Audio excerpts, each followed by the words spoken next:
Bonjour, bienvenue à la présentation finale de notre programme Adopter un navire de 2025. Je m'appelle Michelle et je suis directrice d'éducation Canadian Geographic située à Ottawa, en Ontario.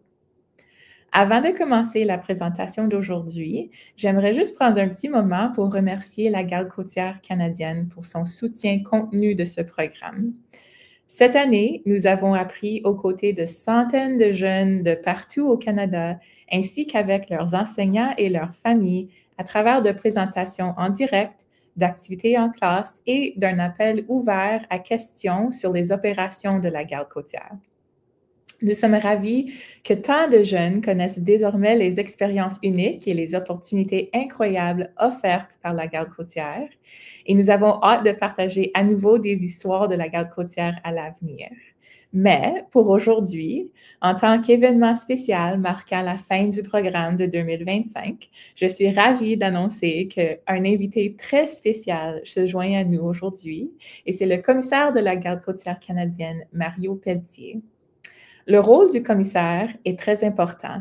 Il s'assure que la Garde côtière met en œuvre tous ses programmes et atteint ses objectifs en définissant et en soutenant les priorités clés de l'organisation, en déterminant la répartition des ressources et en veillant à leur gestion efficace, tout en soutenant et en dirigeant les employés de la Garde côtière. Alors, sans plus attendre, joignez-vous à moi pour souhaiter la bienvenue au commissaire Pelletier. Commissaire, bienvenue! Bonjour Michel, merci. Ça fait grand plaisir d'être ici, comme c'est rendu notre rendez-vous annuel. Oui, c'est vraiment plaisant. C'est ça, on s'est vu il y a à peu près 1 an. Puis je suis pas mal certaine que vous étiez heureux d'entendre qu'Adopter un navire était de retour encore cette année. Oui, absolument. C'est toujours plaisant d'être en mesure de parler des carrières excitantes qu'on a, mais aussi de voir l'intérêt des jeunes envers le programme aussi. Puis ça donne la chance de voir quelque chose de nouveau que normalement, on ne verrait peut-être pas sur les pupitres de la classe. C'est vrai. Puis je suis contente de dire que cette année, on a dépassé plus de 3000 participants dans le programme. Alors, c'est super que le nombre de participants a grandi d'année après année. Alors, oui, absolument. Pour commencer, je sais que vous avez des remarques et nous avons une liste de questions que nous avons collectées au fur et à mesure du programme. Mais pour commencer, nous allons jouer un petit vidéo que vous avez sélectionné sur le rôle des ingénieurs maritimes. Alors, je commence maintenant.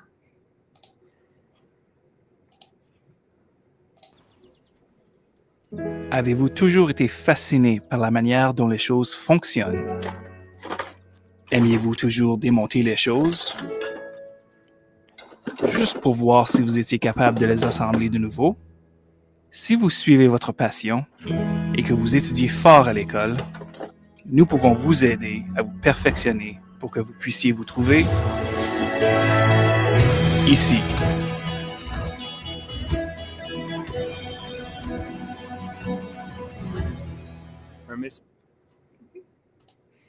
Et voilà. Alors, un beau petit message juste pour débuter la présentation et peut-être pour vous aider à nous parler un petit peu de votre propre parcours et aussi de votre rôle en ce moment. OK, oui, je peux faire ça très bien. Merci beaucoup encore pour m'avoir ici. Puis, comme il était dit, mon nom est Mario Pelletier, je suis commissaire de la Garde côtière depuis maintenant près de 6 ans.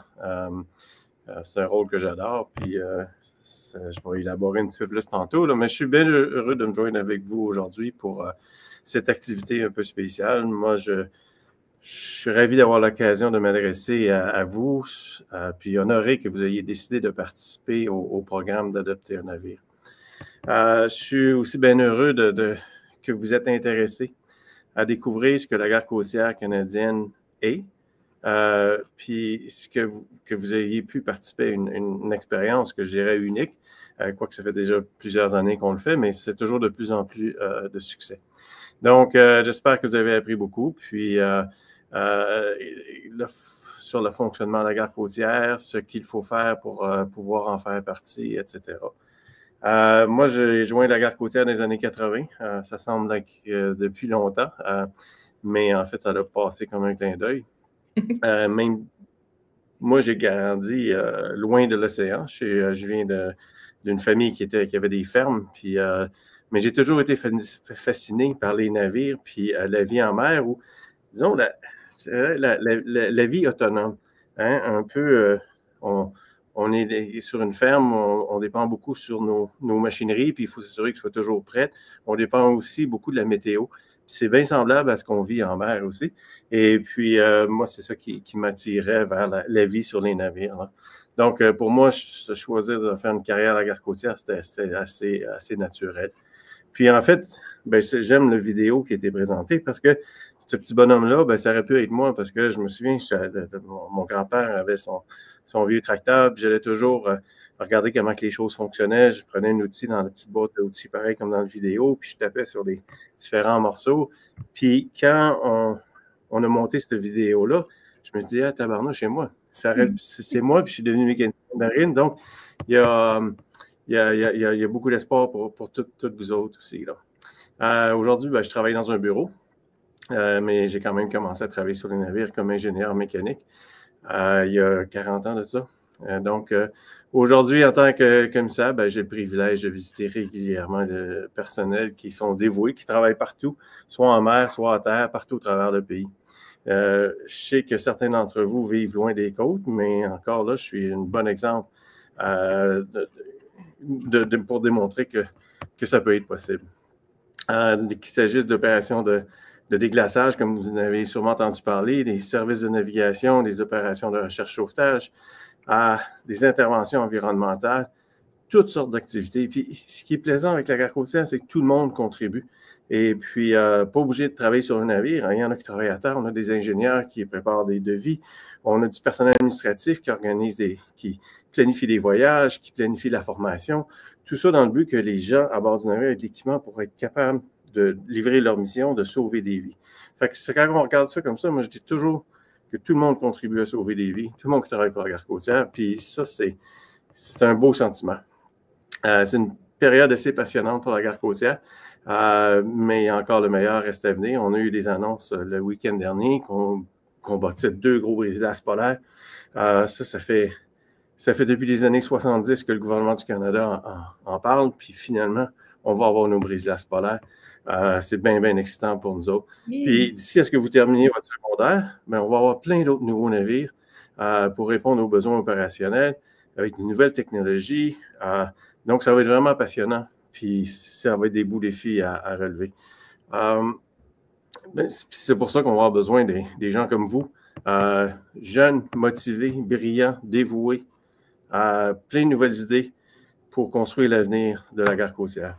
Donc, j'espère que certains d'entre vous vont suivre ce qu'ils ont appris. Ils vont avoir été inspirés de ce que vous avez appris les derniers jours, puis que vous allez vous joindre à nous plus tard. Puis, l'autre chose que je voulais rajouter, c'est qu'on a un collège à la gare côtière aussi. Il est situé à Sydney, en Nouvelle-Écosse. Et puis, c'est une formation gratuite. Donc, c'est souvent, si vous allez à l'université ou à des collèges, il faut défrayer des frais de scolarité pour les manuels, puis tout ça. Mais au collège de la gare côtière, si vous joignez, bien, la formation n'est pas juste gratuite. On vous paye, puis on vous donne des uniformes. Donc, parlez-en à vos parents. Je suis persuadé qu'ils vont bien apprécier ça. Moi, je suis toujours fier d'aller au collège l'automne quand les nouveaux élèves aussi arrivent. Puis moi, je me souviens quand j'ai commencé au collège, c'était comme hier. Puis le plus beau dans tout ça, c'est qu'après 40 ans, les amis qu'on a faits au collège, ben je les côtoie encore, puis on a encore du plaisir ensemble, puis on partage la même passion. Donc, c'est 40 ans, c'est long, hein? Pour quelqu'un comme vous autres, à votre âge, mais pour moi, là, je regarde ça comme si c'était hier. Je suis content de voir aussi qu'à tous les automnes, on a de plus en plus de diversité au sein des gens qui se joignent au collège. Ma fille s'est jointe au collège, puis elle était dans sa classe, il y avait juste un homme. Le restant, c'était toutes des femmes. C'est une classe de mécaniciens aussi. Alors, c'est intéressant de voir ça. On accueille des gens de toutes les communautés de minorités visibles, les Inuits, Métis, les Autochtones, les Premières Nations. Donc, c'est plaisant de voir cette diversité-là qui fait en sorte que vraiment le collège va refléter le meilleur reflet de la société dans le futur. Donc, moi, je vous encourage à continuer vos efforts scolaires. Puis je vous remercie pour l'intérêt que vous avez porté à la gare côtière. Puis là-dessus, je vais te retourner la parole, Michel. C'est très bien dit. C'est des bons conseils, puis de très belles histoires. Merci beaucoup. Puis félicitations sur les bonnes nouvelles par rapport aux 2 navires. C'est excellent. C'est un grand besoin, hein? Absolument. Le contexte présentement, là, ça nous prend ça. Il faut être à l'avant, puis ça va nous permettre d'être à l'avant de tous les autres, puis de donner l'exemple sur la protection de l'Arctique, qui est un coin de pays tellement beau. Mm-hmm. Alors, nous allons passer à la période de questions-réponses et ce sont des questions que nous avons collectées au fur et à mesure du programme, soit durant les présentations ou à partir du site web. Alors, on a choisi ceux qui n'ont soit pas été demandés jusqu'à date ou qui sont vraiment, vraiment intéressants. Alors, le premier, c'est quel conseil donneriez-vous à un jeune qui rêve de rejoindre la garde côtière?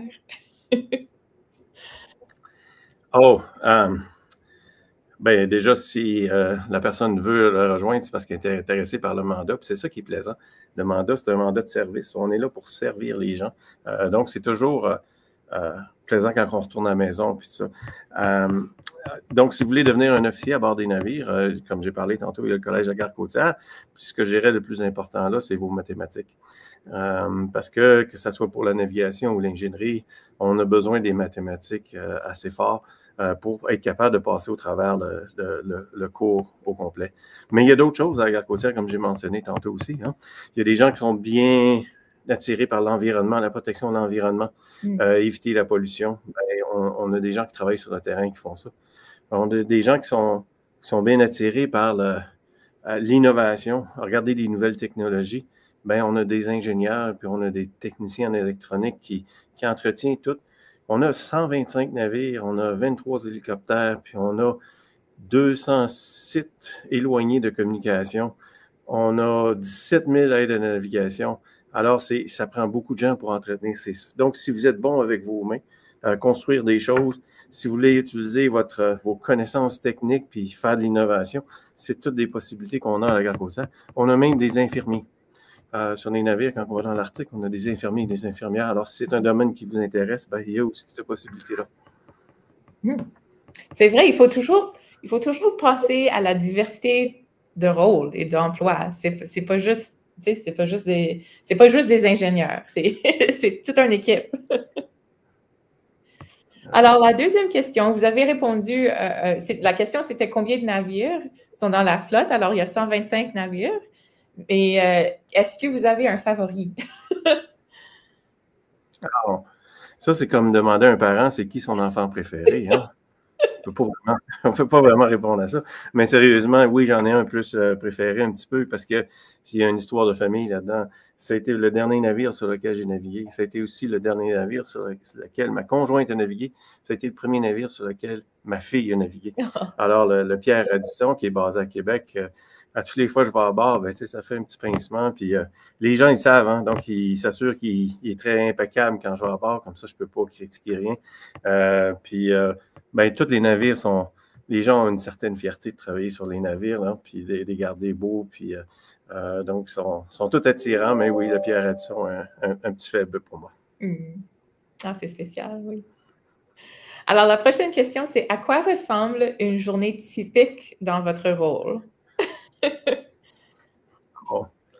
Moi, j'ai le plus beau travail de tous les gens à la gare côtière. Je pourrais dire, je suis chanceux parce que je suis un petit peu maître de ma destinée.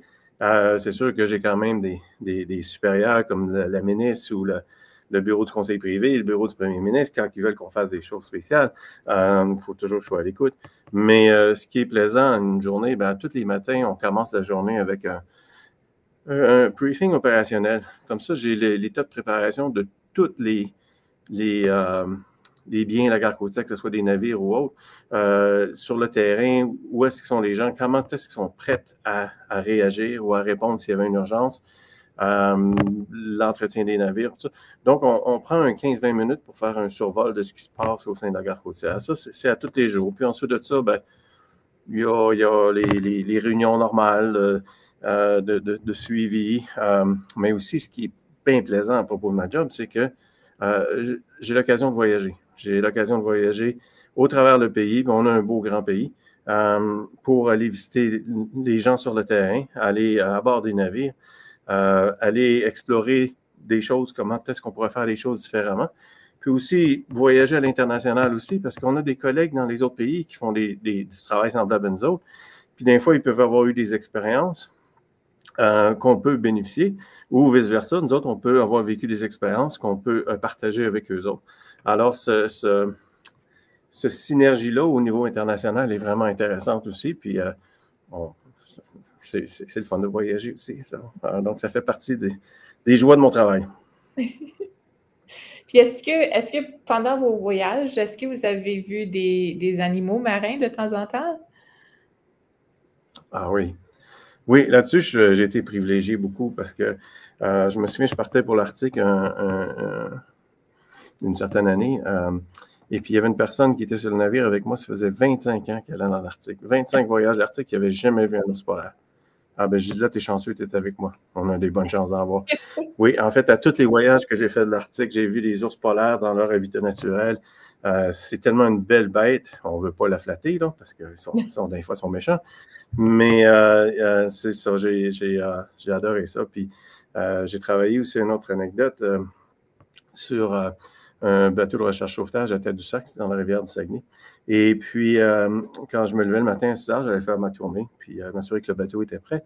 Et puis, à toutes les fois, je descendais sur le quai flottant, où notre bateau était accosté, bien, des petits rocals communs venaient, puis ils sautaient. Fait que j'avais mon salut matinal à tous les jours. Il y avait toujours 2 ou 3 rocals communs qui étaient dans la baie de Tadoussac, puis qui venaient se déambuler devant moi. C'était vraiment plaisant, ça aussi. Ah, c'est bien. J'étais pour te demander, est-ce que Echo va nous joindre aujourd'hui? Est-ce qu'on lui verra un petit peu plus tard? Il est supposé. Ouais. Bien, en attendant, j'ai une autre question. Comment est-ce que les navires de la garde côtière sont-ils nommés? Oh, il est là? Oh, voilà. La porte était barrée. Hey! Echo est là. Bonjour, Echo. Ouais, la visite annuelle. Ouais. Puis est-ce que Echo a un navire préféré? Ouais. Y a-tu un navire préféré? Oh là là. Il y en a trop. Oh! Le Captain Molly Cool. Ah! Pour ceux qui ne savent pas, puis ça rapporte à la question on était juste sur le point de répondre. Comment on nomme les navires? Ben, le Captain Molly Cool, il était nommé en l'honneur de la première femme qui a eu un certificat de capitaine maritime au Canada. C'était Captain Molly Cool. So, c'est une belle marque de respect. Excellent. Ben, merci beaucoup, Echo. C'est bien de te voir, Echo. Ouais. Hey. Bonne journée. Oui, en fait, c'est ça, comment que les navires sont nommés. Bien, on a une politique, et puis c'est rendu plus général. On dit d'honorer les grands leaders canadiens. Donc, Captain Molly Cool, ça en serait un. Pierre Edson, c'est un coureur des bois qui est dans le temps du trapage, puis l'échange des fourrures. Louis Saint-Laurent, c'est un premier ministre, évidemment. Mais de plus en plus, on commence à nommer les navires après des lieux géographiques. Donc, on a une classe de navires qui s'appelle la classe des baies. Donc, c'est toute la baie des Chaleurs, baie de Plaisance, etc. Et puis, nos navires arctiques, on les a nommés en l'honneur de places d'importance pour les Inuits dans le Nunavut. Donc, les 2 navires de brise-glace, là, le nom m'échappe, ils vont être appelés par des lieux importants dans la culture inuit. Donc, ça va être leurs 2 noms. Puis, les navires de patrouille hauturier et arctique, qui sont en construction présentement aussi au chantier Irving, eux autres sont nommés à propos en l'honneur de glaciers, de gros glaciers dans l'Arctique aussi. Ah, c'est super intéressant. C'est comme une célébration de la géographie canadienne et des personnages canadiens aussi. C'est bien? Absolument, absolument. Alors, je fais une petite note pour le public qui écoute. Pensez à vos questions parce qu'il nous reste seulement 2 ou 3. Puis ensuite, on va demander à vous de nous donner vos questions dans le chat. Alors, la prochaine question, c'est est-ce que les navires peuvent rencontrer des problèmes comme des pannes mécaniques ou est-ce qu'il y a des naufrages de temps en temps? Les naufrages, on veut éviter ça. Hein? On n'aime pas ça. On aime mieux aller aider les gens qui sont dans le trouble, donc il faut toujours être prêt. Puis ça revient un petit peu à ce que je disais, c'est ce que j'aime du travail sur les navires, c'est qu'il faut toujours être autosuffisant puis être prêt. Et puis, oui, malheureusement, on a des bris d'un fois, mais c'est pour ça, c'est pour justifier l'utilisation des mécaniciens à bord des navires. Hein? Non, c'est pas vrai. Mais c'est de la mécanique, hein? Donc plus que ça vieillit, d'un fois la fiabilité est moins là. Mais on a toute l'expertise à bord du navire, parce qu'on ne peut pas appeler le CAA. Donc, c'est nous autres, le CA, dans le fond. On a toute l'expertise à bord du navire, tant personnel qu'équipement, pour être capable de réparer la plupart des choses qui peuvent arriver. Oui, c'est ce qui est le plus important. Ce qui est le plus important, que je disais souvent à mon équipage, c'est que quand le chef cuisinier appelle et qu'il dit qu'il y a quelque chose qui ne fonctionne pas bien dans la cuisine, ça devient une priorité. Parce que quand on sait, on est parti longtemps de la maison, puis la nourriture, c'est important, hein, puis on veut bien manger. Puis, donc, aussitôt que le chef cuisinier a un problème dans la cuisine, la priorité, c'est d'aller réparer ça. Comme ça, tout le monde va pouvoir continuer à bien manger. C'est très important. C'est bien. Alors, la dernière question pour cette section, c'est quels sont les postes les plus importants qui seront disponibles dans les années futures? Vous avez mentionné les 2 nouveaux navires. Est-ce qu'il y a d'autres postes auxquels vous pouvez penser? Est-ce que je n'ai pas bien compris? Un poste? Est-ce qu'il y a certains emplois qui seront très importants dans le futur proche? OK. Moi, je pense que la moyenne d'âge présentement est assez élevée. On a beaucoup de gens qui vont quitter en masse pour la retraite. Donc, je dirais que nos campagnes de recrutement sont très, très, très larges. On a eu la difficulté à recruter des mécaniciens francophones pendant un bout de temps. Là, on fait beaucoup mieux. Mais tous les postes, si le mandat de la gare côtière vous intéresse, on va avoir du travail pour tout le monde. Puis, si vous n'êtes pas obligé d'être officier, ça peut être un matelot, ça peut être un assistant mécanicien. J'ai parlé d'infirmiers, infirmières tantôt, cuisiniers, des monteurs. On voit des gens qui travaillent sur les poteaux électriques. Là. Mais nous autres, on a des gens qui grimpent dans des tours pour aller faire l'entretien d'équipement qui est en haut de la tour. On a des soudeurs, on a des menuisiers. On va avoir besoin de gens de tous les métiers. Oui, c'est très important. Alors, il y a beaucoup d'opportunités qui seront disponibles pour les jeunes qui écoutent. Oui, alors, nous avons reçu quelques questions à partir du chat. Le premier, c'est, vous avez touché un petit peu sur ça pendant votre présentation, mais est-ce que la garde côtière est appelée en cas de catastrophe environnementale? Oui, absolument. C'est nous autres en fond, notre mandat, selon la loi de la marine marchande, c'est de s'assurer qu'il y a une intervention adéquate si en cas de pollution. Et puis, c'est pas juste une fois qu'il y a de la pollution, c'est pour prévenir la pollution aussi. Alors, les compagnies privées, les grosses compagnies privées, ils font affaire toujours avec des organisations qui sont les premiers à appeler. Mais nous autres, on est toujours là pour s'assurer que la réponse est adéquate. Et puis, si ce n'est pas adéquat, c'est nous autres qui prend le contrôle. ça arrive souvent dans des cas des plus petits déversements, des plus petits navires où ce que les gens n'ont pas d'assurance ou des choses comme ça. Les gros navires comme celui qui s'est échoué il y a quelques semaines au sud de Terre-Neuve, eux autres, à ce moment-là, travaillent avec des compagnies, mais on est sur place quand même, puis on amène notre équipement au cas où que ça devient un petit peu incontrôlable, puis qu'on soit obligé d'aller. Donc, on a des spécialistes pour ça, puis on travaille avec d'autres ministères aussi. OK. Quelqu'un veut savoir quelle est la plus longue période que vous avez passée en mer? Oui. Quand j'ai fini au collège, j'ai embarqué sur le navire à la mi-juin, et puis j'ai débarqué du navire à la mi-novembre dans une tempête de neige. Fait que moi, cette année-là, j'ai pas vu j'ai vu l'été dans l'Arctique. Là, on est parti pour l'Arctique dans les derniers jours de juin, puis je suis revenu le long week-end de novembre, le 11 novembre. Et puis, c'était une grosse tempête de neige. Oui, je me souviens très, très bien. Ça donnait 119 jours, je pense. Mais c'est un beau voyage. Puis après ça, est-ce qu'il faut comme s'adapter encore une fois que vous débarquez? Bien, dans le temps, on appelle ça le système conventionnel. Donc, on partait, mais on ne savait pas vraiment quand est-ce qu'on revenait. Aujourd'hui, on a des calendriers beaucoup plus fixes et prévisibles. Donc, les gens qui partent en mer, normalement, partent pour des périodes de 28 jours. Ça peut être 14 jours sur les plus petits navires aussi.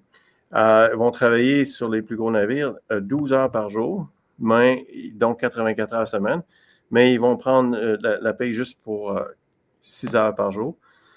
Puis les autres 28 jours qui sont à la maison, ben, on paye la différentielle. Donc, ça permet d'avoir un revenu stable et puis, d'être parti pour une période vraiment précise. À plus ou moins quelques heures, on sait quand est-ce qu'on va être à la maison. Donc, c'est beaucoup plus facile de planifier une vie personnelle. Okay. C'est important à savoir parce que je suis pas mal certaine qu'il y a des jeunes qui pensent à ça en ce moment. Oui. Alors, une autre question ici. Je ne sais pas si vous allez aimer ça. Est-ce qu'il y a une limite de temps pendant laquelle vous pouvez être commissaire? Bien, c'est tant et aussi longtemps que le premier ministre est heureux de ce que je fais. Non, au sein de la garde côtière canadienne, des fois, dans des organisations comme dans la marine ou dans la garde côtière américaine, eux autres, c'est 3 ans normalement, puis ensuite, ils changent. Mais nous autres, on n'est pas réglementé comme ça. Alors, c'est le premier ministre, le bureau du conseil privé qui a fait l'offre à moi en décembre 2019. Et puis, tant et aussi longtemps que je ne fais pas trop de bêtises, il me garde là ou à moi que je vais prendre ma retraite. Ça, c'est les deux choses qui vont faire en sorte que je vais partir. Merci. Puis, moi, j'ai pensé à cette question moi-même, mais il y a quelqu'un qui a demandé comment est-ce que vous suivez l'emplacement en temps réel de tous les navires? Oh. Moi, les gens n'aiment pas ça parce que je suis beaucoup axé sur la technologie, puis j'ai mon iPad, puis j'ai toutes mes applications, puis je suis capable de suivre tous nos navires. Même que la dernière fois, quand le navire s'est échoué, j'ai regardé sa course des 24 dernières heures, qu'est-ce qu'il faisait, puis essayer de comprendre. Alors, j'ai tout ce qui est emplacement de navire, météo, conditions des glaces, conditions des vents, les marées, j'ai tout ça, puis je sais pas, moi, personnellement, j'ai un voilier aussi, puis donc j'aime bien être sur l'eau, fait que c'est tous des outils que j'ai besoin pour la plaisance, mais c'est aussi pour mon travail. Puis on a une dernière question. Alors, on veut savoir, votre bureau se situe où et comment fréquemment est-ce que vous voyagez à travers le Canada? Notre bureau était au centre-ville d'Ottawa, présentement, sur la rue Napier. On a une belle bâtisse, on est les seuls occupants. Donc, quand on se promène au travers le bureau, c'est beaucoup à l'effigie de la gare côtière. C'est toutes des maquettes de bateaux, des images de navires ou des opérations qu'on fait un peu partout au travers le pays. Donc, puis chaque plancher c'est un groupe différent. Donc, si les gens des aides à navigation, il y aura plus des bouées, des choses comme ça, ou des navires qui font qui placent les bouées. Les tâches de recherche sauvetage, ça va être plus de l'équipement de sauvetage. etc. Donc, c'est vraiment plaisant de rentrer au bureau parce que ça ressemble à la gare côtière, même si on était au centre-ville d'Ottawa. Comment souvent que je voyage? Dernièrement, à cause du climat d'incertitude politique, puis ça, un petit peu moins. Mais normalement, j'essaie de voyager au moins une fois par mois. Une fois par mois, que ce soit au pays ou à l'international. Au pays, c'est parce que c'est important d'aller rencontrer les gens sur le terrain qui font du bon travail, pour les remercier, pour les supporter, et puis aussi pour les reconnaître tous les succès qu'on a aussi. Donc, souvent, je vais prendre le temps de donner des prix aussi à des gens lorsque je suis en région, ou juste de m'asseoir puis de prendre un café puis discuter un petit peu de faire du remue-ménage, comme on appelle, essayer de trouver des bonnes idées pour des choses pour le futur. Bien, merci beaucoup. Je remercie tous les élèves qui ont écouté aujourd'hui, qui ont demandé de belles questions. Puis, je remercie la Garde côtière canadienne et l'équipe qui nous a aidés avec le programme de cette année. C'était une très belle expérience encore cette année. Puis, c'est ça, on espère vous voir encore l'année prochaine. Excellent, excellent. Ben, moi aussi. C'est ça. Puis, je vous souhaite bonne chance avec tous les projets qui viennent dans le futur. Puis, on se voit bientôt, j'espère. Excellent. Ben, merci beaucoup, là. Au revoir tout le monde. Merci encore.